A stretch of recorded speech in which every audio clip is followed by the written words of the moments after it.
अचानक आलेल्या अवकाळी पाऊस आणि वादळी वाऱ्यामुळे शेतकऱ्यावर आसमानी संकट कोसळले।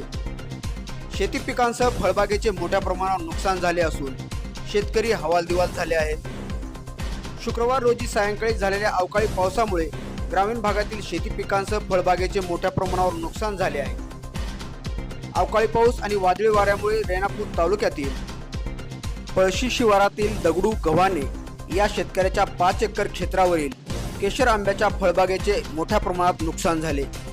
यामुळे शेतकरी हवालदिवाल झाले आहेत। सरकारने मदत जाहीर करून सहकार्य करण्याची मागणी आता शेतकरी करत आहेत।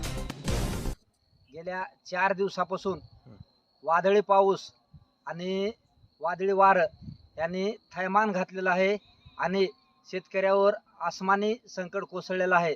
आंबा उत्पादक शेतकरी हा हवालदिल झालेला आहे आणि त्यानं कष्टानं सांभाळलेला, कष्टानं जोपासलेला हा आंबा भुईसपाट झालेला, त्याला त्याच्या डोळ्यानं बघण्याची वेळ त्याच्यावर आलेली आहे आणि तो कुठंतरी चिंताक्रांत झालेला आहे।